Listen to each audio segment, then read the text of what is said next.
नमो अरिहन्ताणं नमो सिंहाणं नमो आयरियाणं नमो वज्रायाणं नमो लोये सवसाहुणम् जब क्षयोपशममन्दजुहोवे शक्ति ज्ञान विशेष न होवे वेद ज्ञान से सुतप बढ़ावे सहज पूर्ण शुद्धात्म ध्यावे। 21 नंबर का परिचय अज्ञान परिचय पर आज से चर्चा प्रारंभ करते हैं। क्या कह रहे हैं यहाँ पर? कल अपन ने चर्चा की थी प्रज्ञा परिचय पे, माने विशिष्ट ज्ञान होने पर उस ज्ञान का मद नहीं करते और उस ज्ञान के अंदर अपने आप को उस ज्ञान से बड़ा नहीं करते, अभिमान नहीं करते। ये अपन ने चर्चा की। अब ऐसी कोई अपन अलग विशिष्ट चर्चा नहीं कर रहे, लेकिन ये होता ही है सबके अंदर देखा जाए तो किसी का विशिष्ट ज्ञान देख करके अपने को अंदर में ऐसा होता है कि ऐसा ज्ञान हमारे पास होना चाहिए, इनके पास तो बहुत ज्ञान है। कल जो अपन ने चर्चा की थी प्रज्ञा परिचय के अंदर, अब कह रहे सूक्ष्म ज्ञान मंद हो, कोई याद करते हो फिर भी याद ना रहता हो। क्या कह रहे हैं? याद करते हो फिर भी याद नहीं रहता हो, सूक्ष्म ज्ञान जो है वो मंद हो। अब ऐसी परिस्थिति में क्या करना चाहिए? अपने को बार बार याद करते हैं फिर भी याद नहीं रहता, तो अपने को मन में खेद होता है। इतना याद करते फिर भी याद नहीं होता, प्रवचन सुनते फिर भी याद नहीं होता, सब भूल जाते हैं। कोई पूछे भैया प्रवचन में क्या सुन के आए, पता नहीं क्या सुन के आए। मैंने बाहर आकर के जरा पूछो असल जी किसी से प्रवचन में क्या सुन के आए, आज क्या बात है, तो ब्लैंक हो जाते पूरे। कितने 1 घंटा बैठे, आधा घंटा, पौन घंटा बैठे, तो लाभ तो हुआ नहीं बैठ करके। तो क्या कह रहे हैं यहाँ पर? जब क्षयोपशम मंदजु होवे शक्ति ज्ञान विशेष न होवे। जब क्षयोपशम ज्ञान मंद होता है तो कुछ याद नहीं रहता। इसका मतलब ये नहीं करना भाई कि हमारा तो क्षयोपशम मंद है, हमको तो याद नहीं रहता। कोई पूछे तो भैया हमको तो याद नहीं रहता, क्षयोपशम ज्ञान हमारा ऐसा है। ऐसा नहीं, पहले तो बुद्धिपूर्वक प्रयास करना। अब जैसे आपको दुकानदारी की चीज, लौकिक व्यवहार की चीज सब याद रहती है, किसी ने कुछ बात कह दी हो 10 साल तक याद रहती है, वो सब याद रहती है और ये याद नहीं रहता। इसका मतलब समझना हमारी रुचि कहाँ पर है। जहां पर रुचि होती है वहां याद करना नहीं पड़ता, अपने आप याद रहता है। इसलिए अपनी रुचि को, जो विषय कसाय के साधनों में रुचि लगी है, उस रुचि को तत्व ज्ञान के अंदर लगाए। यदि तत्व ज्ञान के अंदर लगाओगे तो अपने आप वो रुचि वहां पर, क्योंकि कहा जाता है रुचि अनुयायी वीर्य, माने जहां पर आप रुचि लगाओगे वहां पर उसका पुरुषार्थ होगा ही होगा। अब समझो इतना लगाने पर भी पहले तो बुद्धिपूर्वक याद करने का प्रयास करने का, लिखने पढ़ने का, ये सब प्रयास करना चाहिए। फिर भी किंचित कदाचित याद ना रहे, ऐसी दशा में क्या करना चाहिए? जैसे मुनिराज भी होते हैं तो सबकी क्षम ज्ञान इतनी बुद्धि नहीं होती, लेकिन पुरुषार्थ तो याद करने का वे भी करते हैं, फिर भी नहीं होता उतना ज्ञान। तो वो क्या करते हैं कि जब क्षयोपशम मंदजु होवे शक्ति ज्ञान विशेष न होवे भेद ज्ञान से सुतप बढ़ावे, कि भेद ज्ञान करके सम्यक प्रकार से वो तप करते हैं और उसकी वृद्धि करते हैं। सहज पूर्ण शुद्धात्म ध्यावे, कि सहज ही अपने आप को परिपूर्ण अनुभव करते हैं और अपने शुद्धात्मा को ध्याते हैं, उसको इस तरह से शुद्धात्मा रूप अनुभव करते हैं। अब अपन आचार्य उमा स्वामीकृत तत्वा सूत्र जी की जो टीका है उसके अंदर पंडित फूलचंद जी सिद्धांत शास्त्री जी क्या कहते हैं, अपन देखते हैं क्या कह रहे हैं। विविध प्रकार की तपश्चर्या आदि करने पर भी, अवधि ज्ञान आदि प्राप्त न होने पर भी, क्या कह रहे हैं, विविध प्रकार की तपश्चर्या आदि करने पर भी, अवधि ज्ञान आदि के प्राप्त न होने पर भी खेद खिन्न न होना। क्या कह रहे हैं यहाँ पर? ऐसा होने पर भी खेद खिन्न न होना और इसे पौद्गलिक कर्म फल मानना। क्या मानना? इसे पौद्गलिक कर्म फल मानना अज्ञान परिचय जय है। अब देखो, जैसे अपन ने पूर्व के परिचयों में चर्चा की थी कि अपने बस में नहीं है। क्या बस में नहीं है? कि ये जो पर द्रव्य है, माने जो शरीर और संयोग है वो अपने बस में नहीं है, ये तो समझ में आता है। ये अब अपन नहीं चाहते बीमार होना, फिर भी बीमार होते हैं, तो शरीर तो समझ में आता है। संयोग भी अपने अनुसार परिणमते नहीं है, ये भी समझ में आता है। अब यहाँ पर कह रहे हैं कि तुम्हारा जो क्षोभक्षम ज्ञान है और जिस ज्ञान की अपन महिमा गाते हैं, अवधि ज्ञान आदि की महिमा गाते हैं, मन पर्य ज्ञान की महिमा गाते हैं, केवल ज्ञान की भी महिमा गाते हैं, तो ये कह रहे ये भी तुम्हारे बस में नहीं है।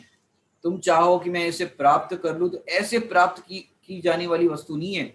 ये तो सहज ज्ञान स्वरूप भगवान आत्मा के आश्रय से प्रकट जाते, करना नहीं पड़ता, हो जाते। मैंने बुद्धि पूर्वक कोई प्रयास करे तो ऐसा हो नहीं सकता।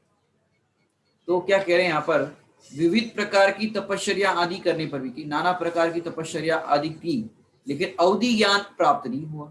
अब अवधि ज्ञान प्राप्त करने के लिए क्या करना पड़ेगा बताओ। जैसे देखो, सेठ जी सामायिक कर रहे थे और सामायिक के अंदर उनको पानी का विकल्प आया, तो क्या हुआ, ज्ञान कम करने के उनको क्या पुरुषार्थ करना पड़ा, वो फिर मेंढक की पर्याय में चले गए। और ज्ञान बढ़ाने के लिए क्या करना पड़ा, वो मेंढक की पर्याय में विशुद्धता के परिणाम हुए, समूह शरण में महावीर भगवान के दर्शन करने के परिणाम हुए। तो ऐसे विशुद्धता के परिणाम से उनका ज्ञान बढ़ गया। ये क्या बात कह रहे हो, ज्ञान बढ़ गया, कि हाँ वहां पर वो सेठ जी की पर्याय में देखो संगी पंचेंद्रिय शास्त्रों के ज्ञान वाले और इतना ज्ञान था, और फिर विशुद्धता नहीं थी, माने विशुद्धि की हानि में मेंढक बन गए। तो वो संगी पंचेंद्रिय तो हुए, लेकिन अब वो वाले क्षयोक्षम ज्ञान की अपेक्षा से ज्ञान नहीं था, वो ज्ञान घट गया समझो। और यहाँ विशुद्धता हुई, विशुद्धता होने पर मेंढक की पर्याय में क्या हुआ कि मेंढक की पर्याय से सीधे देव पर्याय में आ गए, और देव पर्याय के अंदर ज्ञान बढ़ गया। कौन सा ज्ञान, अवधि ज्ञान हो गया देव पर्याय के अंदर। ज्ञान बढ़ा कि नहीं बढ़ा, ज्ञान बढ़ा।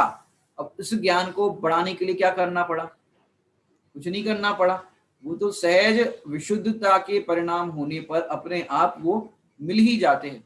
तो अब कोई मुनिराज विविध प्रकार से तपश्चर्या आदि करे, और ऐसा करने पर भी अवधि ज्ञान आदि के प्राप्त न होने पर खेद खिन्न न होना, कि ऐसा प्राप्त होने पर भी, मतलब आदि प्राप्त नहीं हुए, मतलब अवधि ज्ञान नहीं हुआ, मन पर्य ज्ञान नहीं हुआ, और तो और जो क्षयोपशम ज्ञान है, वो क्षयोपशम ज्ञान के अंदर भी कुछ याद नहीं रहता।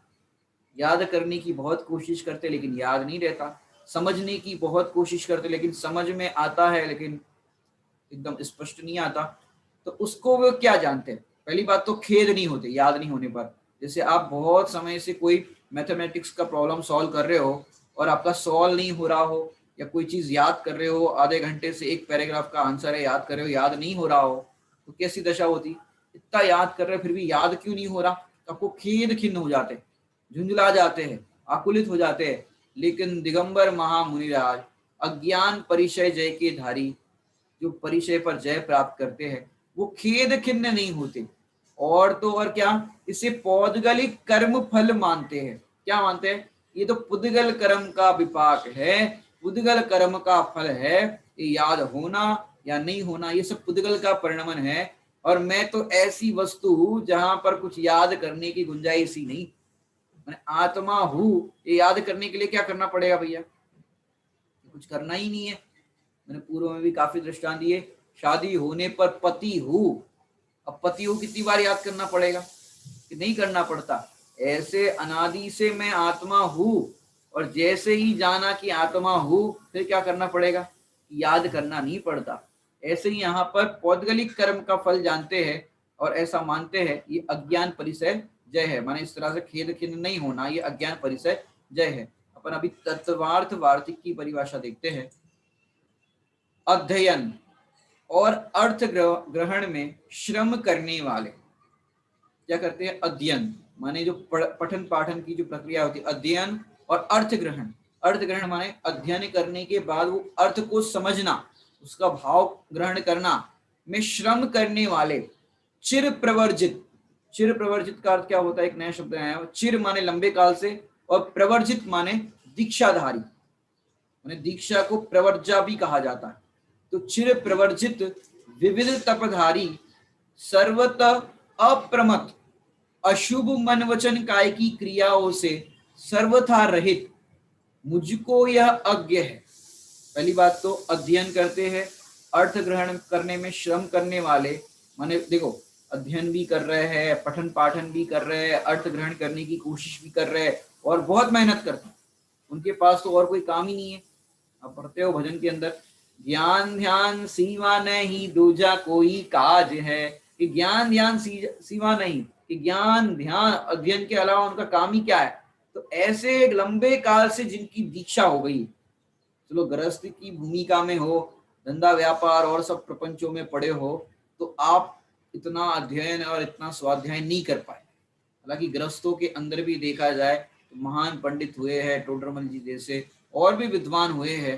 तो गृहस्थ की भूमिका में आप दौलत राम जी देखो, भागचंद जी देखो, ऐसे ज्ञानी अनेक हुए हैं जो अध्ययन करते थे। दौलत राम जी तो आपने अगर पढ़ा हो, दौलत राम जी, उनके छाप खाने का काम था, माने जो साड़ियाँ होती, माने कपड़ा होता है उसको रंगने का काम था, वो काम करते जाते थे और सामने गोमट सार की गाथाएं रखते थे, वो छाप काम चलता जाता था और गाथाएं याद करते रहते थे। तो ऐसे करते करते उनको कई गाथाएं, कई ग्रंथ याद हो गए थे। माने व्यापार के समय भी चिंतन की धारा में ये सब ग्रंथों का उनका चलता रहता था। तो ऐसा नहीं कि भी गृहस्थ की भूमिका में नहीं हो सकता, गृहस्थ की भूमिका में भी हो सकता है। माने वचनामृत में आता है, तो कितनी भी आपकी बिजीनेस हो, उस बिजीनेस में से, व्यस्तता में से अपने ज्ञान ध्यान का समय खींच करके निकालना, ऐसा कहा वचनामृत में। क्यों? यदि ये समय आप नहीं निकालोगे तो आपको समय मिलना तो बहुत दुर्लभ हो जाएगा।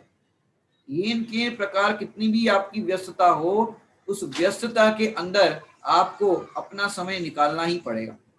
आप कितनी व्यस्तता हो, उस व्यस्तता को मत देखो, आप तो ये सोचो कि कैसे मैं स्वाध्याय के लिए समय निकालूं। मैंने देखो, जिसको जिसकी रुचि होती है वो अपने के लिए उसके लिए समय निकाल ही देते हैं।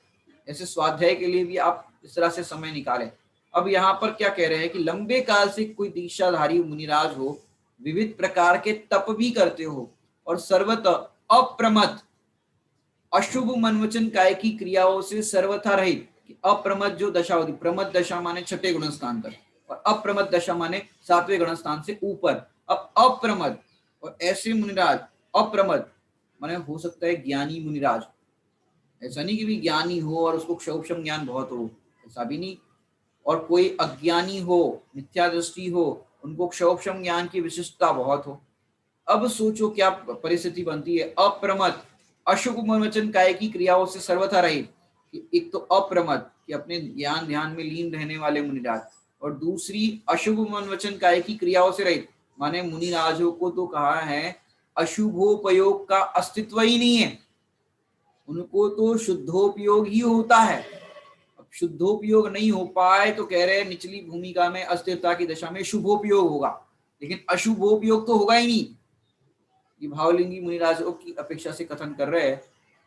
तो अब ऐसी परिस्थिति के अंदर सोचो कि उनको ज्ञान नहीं हुआ, क्षोभम ज्ञान की मंदता है, अवधि ज्ञान भी नहीं हुआ, और कोई उनको कहे, ऐसे क्षोभम ज्ञान से माने मंद होने वाले मुनिराज से कोई कहे यह अज्ञ है, यह अज्ञानी है, कुछ नहीं जानता। माने आप देखो लंबे काल से कोई दीक्षा, माने आप देखो कोई किसी फील्ड के अंदर बहुत हो, माने समझो डॉक्टर हो, और डॉक्टर से पूछो भैया सिर दर्द हो रहा है, बुखार आ रहा है, कोई सी दवाई, बोले मेरे को किताब में देखना पड़ेगा। तो क्या कहोगे आप? ये किताब में देखना पड़ेगा? तुम काय के डॉक्टर, इतने टाइम से डॉक्टरी कर रहे हो और जरा सा बुखार की दवाई पूछ रहे हो, सिर दर्द की दवाई पूछ रहे हो और कह रहे हो किताब में देखना पड़ेगा, इसमें पढ़ना पड़ेगा। भैया तुम काय के डॉक्टर, इतना तुम्हें याद नहीं, इतना तुम्हें आता नहीं। चलो कोई विशिष्ट कोई रोग हो गया हो, वहां पर आपको बुक में देखना पड़े, वो तो बात समझ में आती है, लेकिन जरा सी छोटी मोटी दवाई आपको पूछी और वो नहीं आए, जैसे हम पूछे 7 तत्व के नाम बताओ, 1 मिनट में जरा किताब खोल करके बताता हूँ 7 तत्वों के नाम क्या है, बताओ क्या होगा? 6 द्रव्य के नाम पूछे और के मेरे को देखना पड़ेगा, 1 मिनट में जरा सोच लेता हूँ, 1 मिनट 6 द्रव्य के नाम उंगली पे ऐसे गिने, अरे इतना सोचना पड़ता है 6 द्रव्य के नाम में, सोचो इतना भी याद नहीं रहता हो। तो अपन शिवभूति मुनिराज की बात करते हैं ना, विशिवभूति मुनिराज जैसा क्षोभम ज्ञान मंद हो और ऐसी दशा में कोई कहे ये तो अज्ञानी है, काय के मुनिराज इतने टाइम से दीक्षा ले लिए, बस रोटी खाते हैं, आहार की चर्या करते हैं और क्या नहीं पता नहीं क्या करते रहते हैं, इतना भी याद नहीं, इतना तो हम बता देंगे। मैंने कोई उनको ऐसे अज्ञानी कह दे कि ये कुछ नहीं जानते, वो वाले मुनिराज बढ़िया है, अभी अभी दीक्षा लिए इनने, अभी देखो जरा सी अभी छोटी सी उम्र है, 11 साल के मुनिराज, और देखो कितना सब कुछ याद है इनको, और ये देखो 50 साल के, इनको कुछ याद नहीं। अब सोचो अंदर में कैसा परिणाम होता होगा।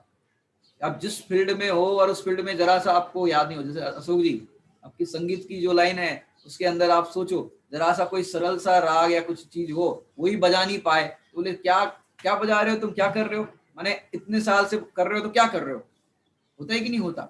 ऐसे ही भैया यहाँ मोक्ष मार्ग के अंदर क्षोभम ज्ञान यदि मंद हो, हालांकि कल हमने इस पर विशेष चर्चा की थी बहुत, कि क्षोभम ज्ञान की कीमत नहीं है, यहाँ पर आत्मज्ञान की कीमत है।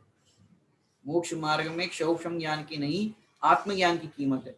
फिर भी अज्ञान परिचय की जो चर्चा आई है वहां पर ये बात बताई कि कोई बहुत क्षोभम ज्ञानी हो, उसको तर्क व्याकरण सबका ज्ञान हो, लेकिन यहाँ पर तो सामान्य सी चीज भी याद ना रहती हो, ऐसा क्षोभम ज्ञान मंद हो, तो ऐसा होने पर कोई उन्हें कहे ये तो अज्ञानी है, कुछ नहीं जानता, पशु सम है। पशु सम है मतलब कि जैसे पशु को कुछ पूछो तो पशु को कुछ पता नहीं रहता, तो पशु सम है इत्यादि आक्षेप वचनों की शांति के सहने पर भी आज तक ज्ञानातिशय नहीं हुआ। माने इत्यादि वचनों के बाण सहते हैं, समझो दूसरी भाषा में कहे तो कटाक्ष। अरे उनसे अब किसी को कोई प्रश्न नहीं आ रहा हो और फिर कोई कहे कि भाई ये प्रश्न महाराज जी से पूछते हैं, इनसे पूछते, तो बीच में कोई रोक दे, अरे उनसे नहीं, वो वाले महाराज जी से पूछो, इनको तो कुछ नहीं आता।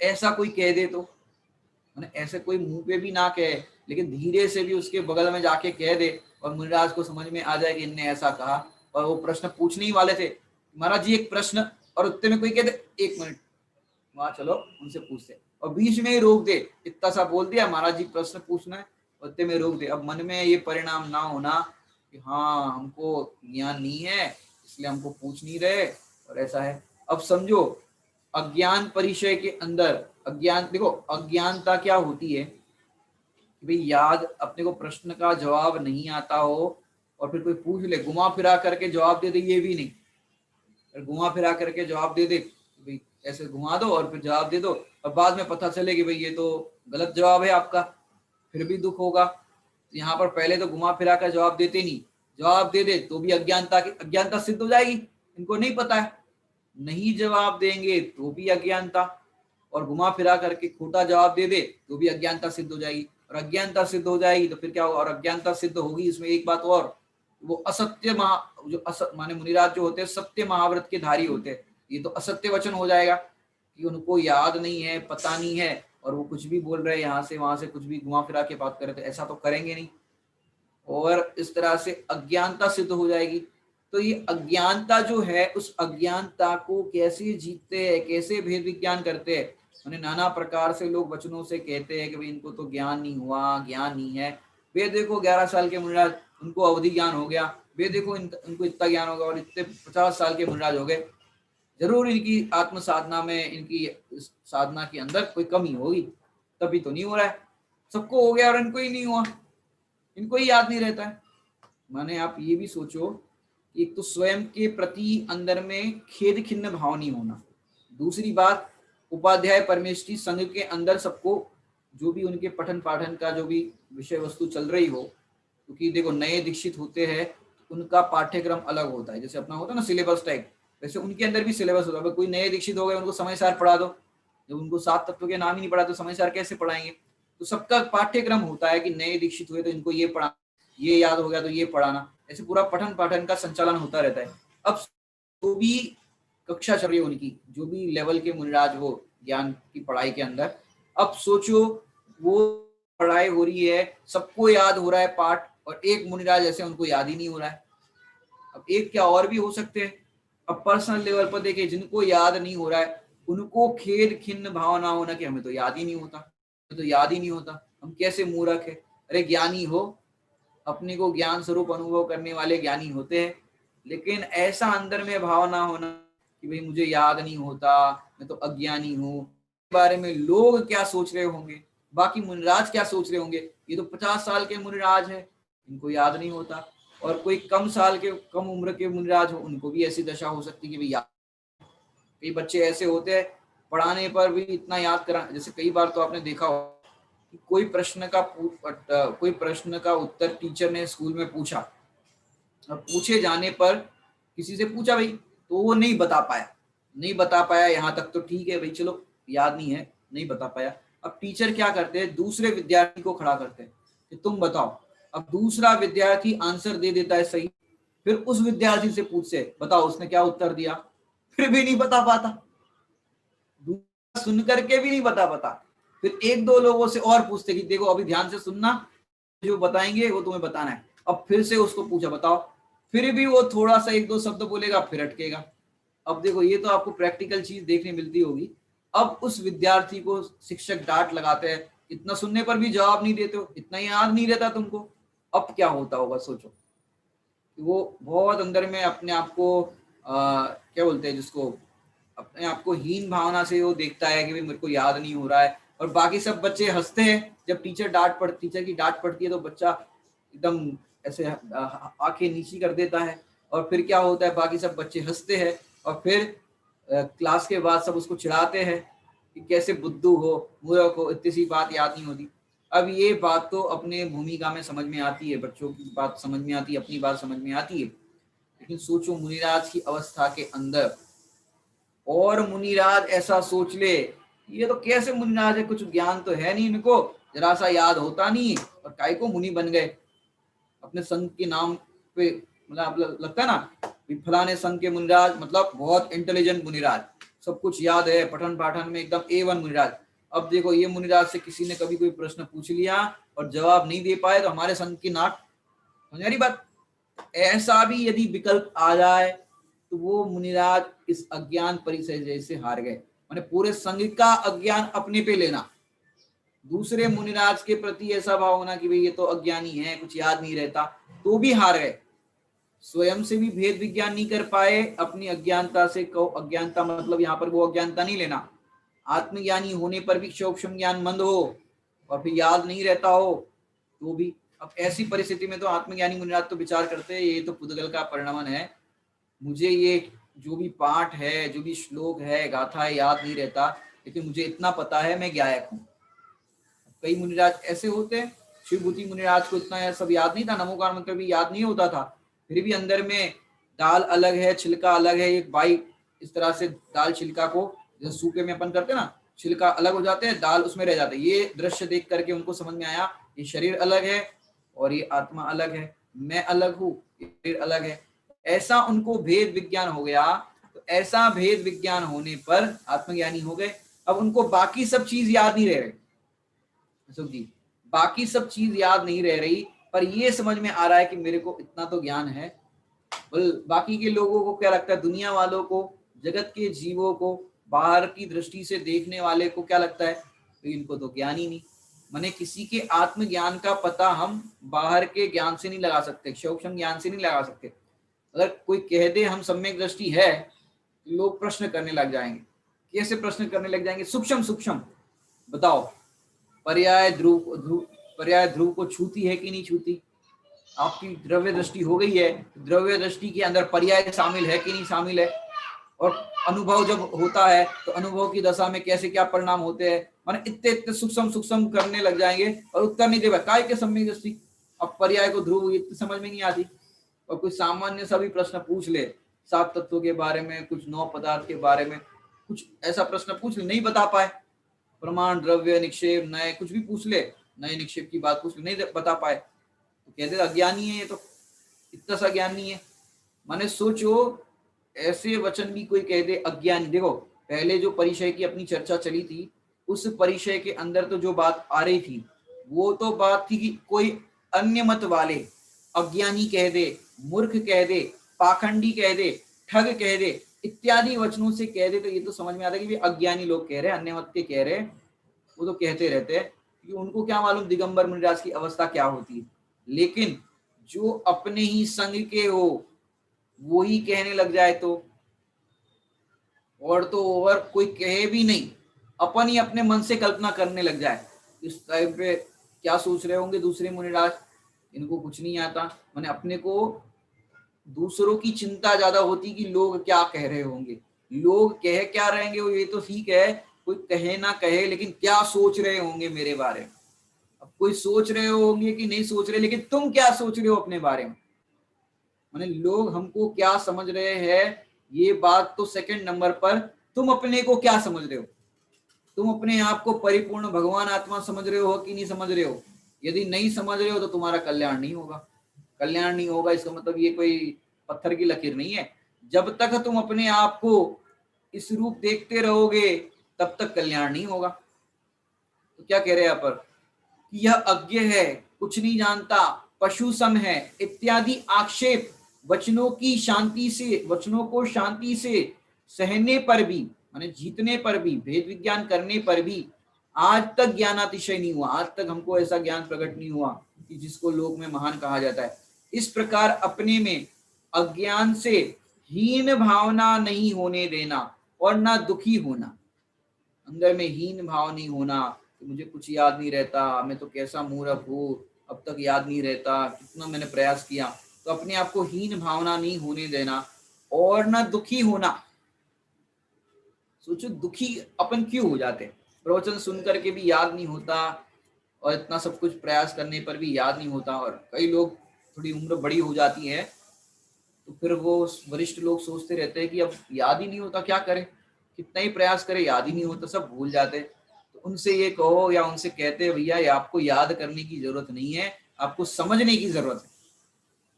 क्योंकि याद करने का काम तो तोते का भी है। तोता भी सुन करके याद करके बोलने लग जाता है, लेकिन उसको समझना नहीं हो, उसको समझना नहीं कहते। याद करना, समझना और भाव भाषण में अंतर है। क्या कह रहे हैं, तोता भी रटन कर लेता है, याद कर लेता है, लेकिन समझना और भाव भाषण करना बहुत अंतर है उसमें। मैंने अब देखो तोते की बात करें कि तोते को ऐसे किसी ने पाठ पढ़ाया, जंगल के अंदर और तोते थे, और एक तोता समझो ज्ञानी था। अब समझाने की शैली है, एक तोता ज्ञानी था और उस तोते को किसी ने पाठ पढ़ाया था और वो उसका प्रॉपर फॉलो करता था। अब उस तोते ने सब तोते लोग जितने भी थे सब तोतों की मीटिंग बुलाई, सारे पैरोट मीटिंग के अंदर आ गए। और फिर मीटिंग के अंदर जो लीडर था उसने बताया कि देखो हम सब जंगल में रहते हैं और हम सब भाई की तरह एक दूसरे के साथ हम सहायता करेंगे, और मैं आप सबको एक गाइडलाइन दे रहा हूँ, एक प्रोटोकॉल दे रहा हूँ, उसको फॉलो करना। बोले क्या फॉलो करना, कि देखो शिकारी आएगा, जाल बिछाएगा, दाना डालेगा, और ऐसा डालने पर क्या करना, उड़ जाना, उसके जाल में फंसना नहीं। ये पूरा समझो पाठ पढ़ा दिया। अब वो जितने भी तोते थे जी साहब जी साहब, और फिर सब अपने अपनी दिशा में चले गए, पेड़ों पे बैठ गए। अब ये रटन करने लगे, शिकारी आएगा, दाना डालेगा, जाल बिछाएगा और फिर बंधन में बांध लेगा। अब ये ऐसे ही गाते रहे हैं, शिकारी आएगा, दाना डालेगा, जाल बिछाएगा और फिर जाल में बांध लेगा। और उससे पहले क्या करना, उड़ जाना। अब उड़ जाना जो शब्द था वो उड़ जाने पर ध्यान नहीं दिया। अब क्या हुआ कि वो दाना डालते हैं तो वो लोग एक नलिनी लेके आते हैं। नलिनी, नलिनी पता है आपको, एक नलिनी होती है, माने पाइप। वो पाइप को रस्सी से पेड़ पे बांध लेते हैं। अब पेड़ पे बांधने पर क्या होता है, बांधने पर वो तोता उड़ करके नलिनी पे आता है। अब जैसे नलिनी के ऊपर वो पाँव रखता है तो उसके पैर जैसे रखेगा वो उल्टा हो जाएगा। नलिनी होती है ना, जो पाइप होती है उसके ऊपर वजन जरा सा आ गया और तोता जो होता है अपने पैरों से उस चीज को पकड़ लेता है, वो गिरे नहीं। अब जैसे उसने नलिनी को पकड़ा वो तोता उल्टा हो गया। अब उसने कस के पकड़ लिया नलिनी को। अब क्या कर रहा है वो, शिकारी आएगा, दाना डालेगा, जाल बिछाएगा। अब वो रटन लगा रहा है इस तरह से, और उसने उस नलिनी को इतना कस के पकड़ लिया कि अब वो छोड़ने का नाम नहीं। क्यों, यदि मैंने इसको छोड़ा तो क्या होगा, मैं गिर जाऊंगा नीचे, और उल्टा दिखने लगता है, सब नीचे उल्टा हो जाता है तो नीचे उल्टा दिखने लगता है, मैं गिरूंगा तो मर जाऊंगा। मैंने प्रत्येक प्राणियों को ऊंचाई से डर लगता है, गिरने का डर लगता है। अब वो तोता डरने लगा, लेकिन तोते को ये नहीं पता, क्या नहीं पता, बड़े पंडित साहब ने एक रचना के अंदर लिखा, तोते को नलिनी का आधार ही क्या है, आकाश में तो उड़ने का उसका स्वभाव है। तोते को नलिनी का आधार ही क्या है, आकाश में तो उड़ने का उसका स्वभाव है। अब उस समय क्या हुआ, जैसे ही उसने नलिनी को पकड़ा वो अपने स्वभाव को भूल गया। ये समझने लायक बात है। तोता उस समय बंधन में है कि नहीं है? बंधन में नहीं है, उस समय भी मुक्त है। शिकारी ने उसको पकड़ा है कि नहीं पकड़ा है? कि नहीं पकड़ा है। उस समय भी वो चाहे, हेलो, उस समय भी वो चाहे तो उड़ सकता है, लेकिन वो क्या समझता है कि मेरे को किसी ने पकड़ लिया और यदि मैंने इसको छोड़ दिया तो मैं नीचे गिरूंगा और मर जाऊंगा। वो नलिनी ने बांधा नहीं है, लेकिन वो अपने आप को, अपना स्वभाव भूल गया कि मैं तो उड़ सकता हूं, मैं भी चाहूँ तो उड़ सकता हूँ आकाश के अंदर, लेकिन वो अपने स्वभाव को भूल गया, इस कारण से वो बंधन में पड़ा। ऐसे ही हम अपने ज्ञानानंद स्वभावी भगवान आत्मा के जो जानने देखने के स्वभाव जो है उसको भूल गए और फिर क्षोभशम ज्ञान की नलिनी के ऊपर आकर के बैठ गए। अब क्या मान रहे? क्षोभशम ज्ञान की नलिनी के अंदर बैठने पर क्या मान रहे कि हमारा तो ज्ञान मंद है, अब हम क्या करें, अब दीनहीन हो गए, अब तो हम उड़ नहीं सकते, हम माने अपने स्वभाव को भूल गए। सीधे शब्दों में कहे तो नलिनी पर बैठने पर क्षोभशम ज्ञान मंद है, तो उस पर एक क्षोभशम ज्ञान मंद हुआ, और मंद होने पर दुखी क्यों हुआ, दीनहीन क्यों हुआ? अपने स्वभाव को भूलने पर। तोता दीनहीन क्यों हुआ? अपने स्वभाव को भूलने कर कि मैं उड़ सकता हूं, ये स्वभाव भूल गया। ऐसे ही यहाँ पर मैं जानने देखने वाला हूं, क्षोभशम ज्ञान जो घटता बढ़ता है वो मैं नहीं हूं, वो अपने स्वभाव को भूल गया, इसलिए दीनहीन हो रहा है। और दीनहीन होने पर क्या हुआ? अज्ञान नाम का परिचय हुआ, परिचय नहीं हुआ, उसको जीत नहीं पाए, उससे हार गए। सहना माने जीतना, अपनी चर्चा जो चल रही है उसमें, माने इस प्रकार अपने में अज्ञान से हीन भावना नहीं होने देना। क्षोभशम ज्ञान मंद हो गया तो कोई बात नहीं, जहां वो क्षोभशम ज्ञान की बात हो रही है वो तो मेरे में है ही नहीं। क्षोभशम ज्ञान है वो मेरी चीज नहीं है, मेरा तो मात्र सहज ज्ञान है, जानने देखने का स्वभाव है, वो मेरी चीज है। ये क्षोभशम ज्ञान का घटना बढ़ना मेरे में नहीं होता, मैं तो उससे भिन्न हूं। इससे ये बात आपको समझने लायक है। मैंने अपनी भूमिका में यदि अपन भेद विज्ञान करें कि जो अभी वर्तमान अवस्था में बहुत स्वाध्याय कर रहे हैं, गाथाएं और भी जितने भी सिद्धांत प्रवेशिका और जितने भी सब कुछ, छेड़ाला जी वगैरह, समय सार जी आदि सब कुछ आपको अशोक जी याद हो गया। 50-60 साल की उम्र तक आपने बहुत स्वाध्याय किया जीवन भर। अब हुआ क्या कि 60 साल की उम्र हो गई और उसमें आपका क्षोभशम ज्ञान मंद हो गया। अब ऐसी बुढ़ापे के अंदर आपने देखा होगा, दवाई ली कि नहीं ली ये भी याद नहीं रहता, और तो और सब चीजों के अंदर भूलने की बीमारी हो जाती है, बीमारी कहो या क्षोभशम ज्ञान मंद हो जाता है। अब ऐसा होने पर कई लोगों को देखा कि वे दुखी हो जाते, समझे आप? दुखी क्या हो जाते? कोई मिलने भी जाएगा, अरे भैया क्या बताए, जीवन भर हमने स्वाध्याय किया, जीवन भर हम याद करते थे, इतनी गाथाएं, इतने तत्वासूत्र, इतना सब कुछ हमने याद किया, लेकिन अब तो भूल गए। उनको तो ऐसा ऐसा भूलना हो गया कि जैसे आप मिलने जाओ, अशोक जी हमें पहचाना? नहीं पहचाना? हम कौन है? अरे हम वो है, हम वो है। हम ऐसे याद कराए तो भी उनको याद आए भी या ना भी आए, माने किसी व्यक्ति विशेष को भी ना पहचान पाए, इतना क्षोभशम ज्ञान मंद हो जाए। अब ऐसे समय में यदि ये भेद विज्ञान नहीं होगा, जो अज्ञान परिचय को जीतने की अपन बात कर रहे हैं, यदि ये जीत आपने नहीं जीता तो बुढ़ापे के अंदर क्या होगा पता है आपको? समाधि बिगड़ जाएगी। क्यों? आकुलता होगी, हमको याद नहीं रहता, पहले तो सब गाथाएं याद थी, भेद विज्ञान सब इतनी तत्व चर्चा करते थे, अब सब भूल गए। अब उस भूल गए में अपने को भूल गए, हालांकि अपने को अपना निर्णय किया ही नहीं था, इसलिए उनको आकुलता हो रही। यदि आपने अपने आत्मा का अनुभव किया हो, निर्णय किया हो, जैसे बुढ़ापे के अंदर भी इतना याद रहता आपको, इतना अनुभूति रहती कि मैं तो आत्मा हूं और मैं ऐसी वस्तु हूं जहां याद करने की कुछ गुंजाइश नहीं। समझ में आ रही बात? बहुत प्रैक्टिकल चर्चा है ये। यदि आपको क्षोभशम ज्ञान के बल पर आप अपने आप को कुछ मानते हो तो यहाँ पर आप एक स्टॉपेज लगा देना कि भैया एक क्षोभशम ज्ञान के बल पर अगर मैं अपने आप को कुछ मानूंगा तो फिर क्या होगा? एक क्षोभशम ज्ञान तो घटता बढ़ता है, यदि ये हीन हो गया, घट गया, माने आप विचार करो, शादी होती है तो शादी होते समय पति का वजन जो था वो 50 किलो था या 60 किलो था, और फिर जब बूढ़े हो गए, और बूढ़े हो गए तो समझो 30 किलो, 35 किलो, 40 किलो रह गया, 30 किलो रह गया समझो। श्रीमद जी का देखो कितना कम हो गया था। अब ऐसे बुढ़ापे में शरीर ऐसा हो गया, वजन कम हो गया। अब पति कितने परसेंट बचा अशोक जी? पति कितने परसेंट बचा?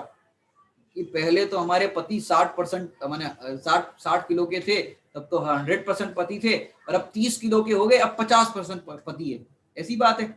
जब शादी हुई थी तो उनके 1 लाख का पैकेज था, हर महीने 1 लाख कमाते थे, तो 12 लाख का पैकेज था। और अब क्या हुआ, बूढ़े हो गए, अब तो कुछ नहीं कमाते। अब कुछ नहीं कमाते तो पति कितने परसेंट बच गए? पहले तो 100% पति थे, अब कुछ कमाते नहीं तो कितने परसेंट बच गए? पहले तो उनका शरीर एकदम हष्ट पुष्ट था, अच्छे 6 पैक थे, और अब तो हड्डियां दिख रही है। एक्सरे निकलवाना हो तो डॉक्टर साहब कहते हैं एक्सरे की जरूरत नहीं, मैं ऐसे ही देख के बता देता हूँ। मैंने ऐसा शरीर हो गया। अब बताओ पति कितने परसेंट बचे? तो भैया कह रहे हैं पहले जितने कमाते थे या नहीं कमा रहे हैं, पति तो उतने ही परसेंट है। वजन कितना ही कम हो गया, लेकिन पति तो उतने ही परसेंट है। और भी तमाम चीजें आप जो भी हमने समझाई वो लगा दो कि पति तो पति रूप में ही रहता है, पति के अंदर घटबड़ नहीं होता। ऐसे ही भैया क्षोभम ज्ञान कम हो गया, बढ़ गया। एक क्षोभम ज्ञान के घटबड़ होता है, लेकिन मैं पति तो पति हूं। कौन सा पति?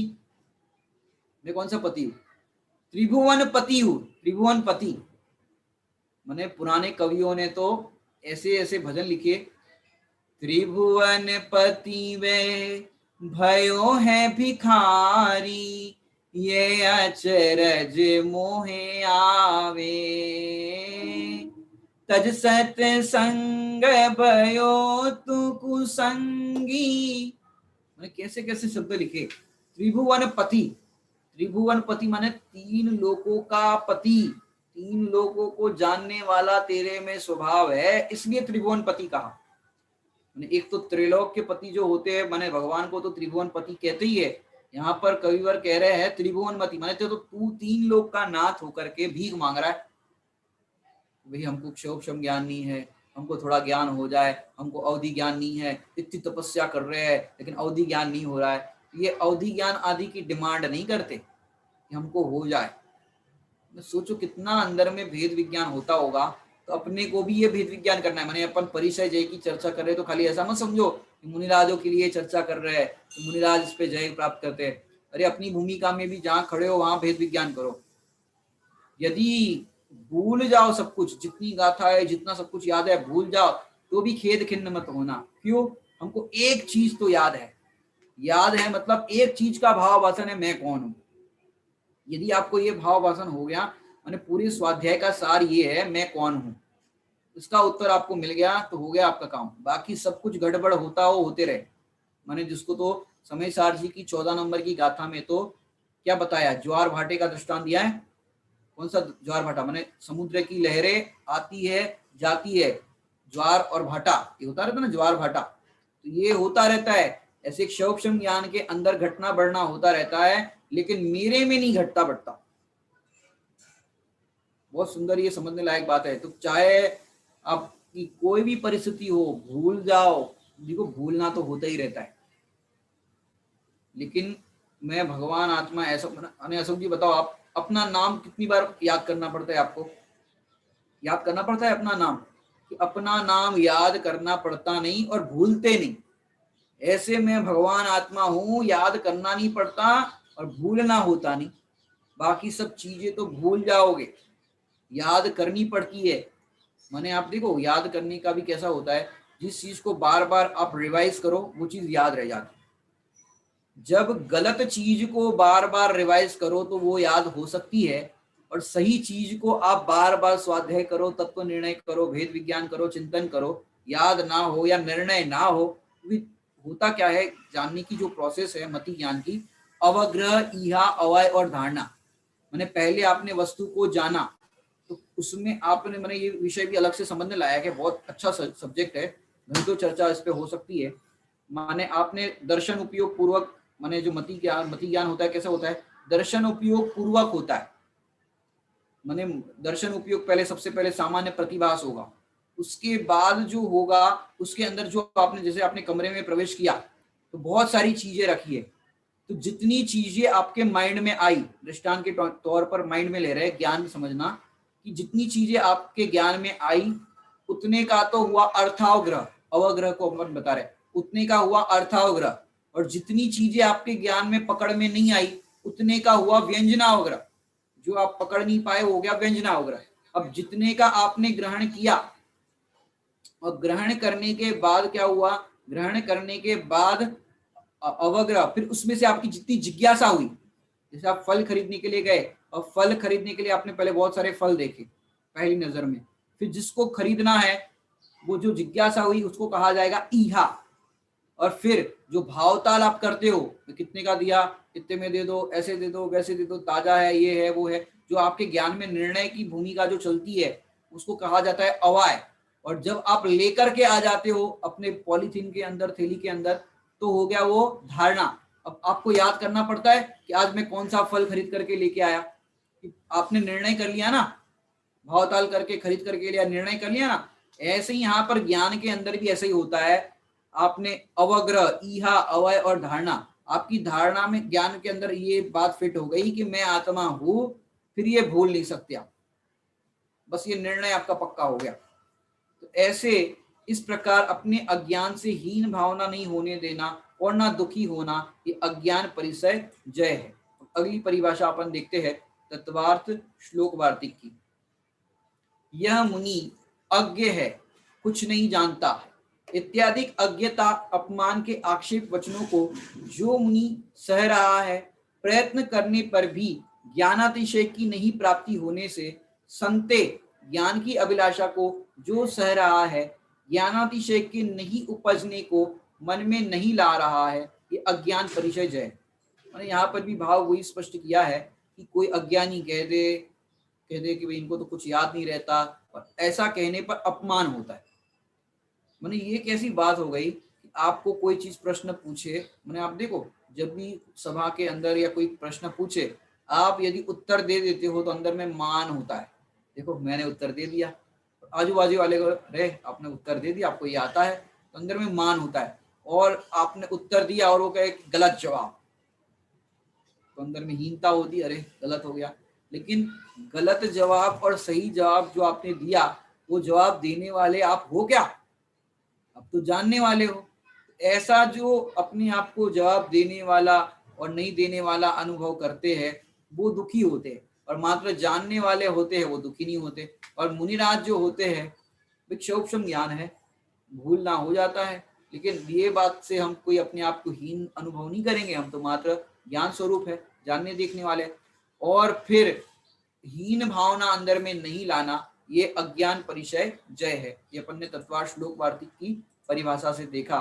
अब अपन सर्वा सिद्धि से देखते हैं।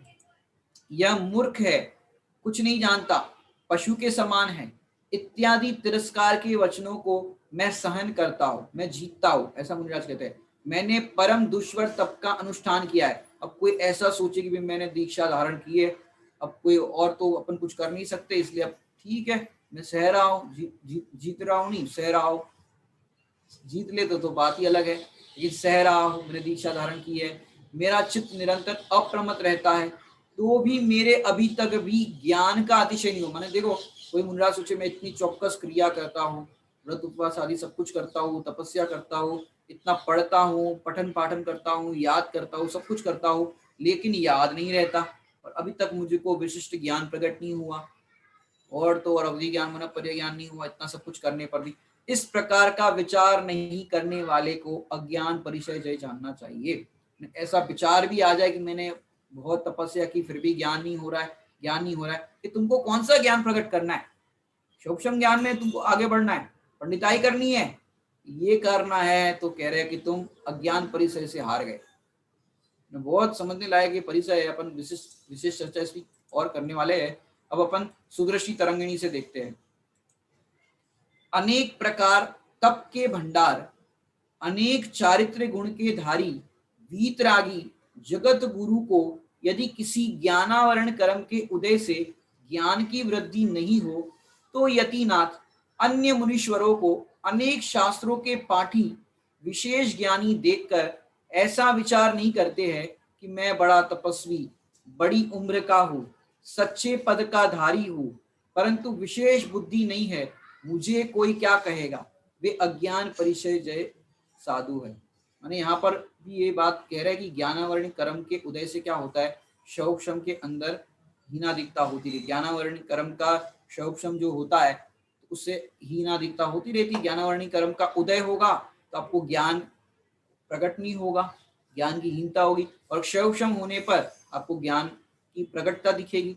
ज्ञानावरण क्षयक्षम अब तक नहीं हुआ है, अज्ञानता है। अज्ञानता मतलब क्षयक्षम ज्ञान की दृष्टि से कह रहे हैं कि ऐसा होने पर अंदर में ये नहीं होना, मैं बड़ी उम्र का साधु हूँ, सच्चे पद का धारी हूँ, परंतु विशेष बुद्धि नहीं है, मुझे लोग क्या कहेंगे कि भाई इतने पुराने मुनिराज होने पर भी इतना कुछ नहीं आता उनको। तो ये अज्ञान परिचय जय है कि ऐसा होने पर भी मन में खेद नहीं होना, लोग क्या कहेंगे, अरे उनकी बात वो जाने।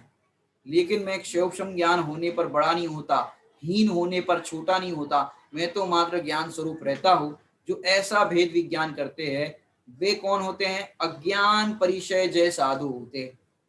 अभी अज्ञान परिचय जय साधु कैसे होते हैं, किस प्रकार से होते हैं, माने इसका अपन पूरा भेद विज्ञान करेंगे, इसकी कल चर्चा अपन पूरी करेंगे।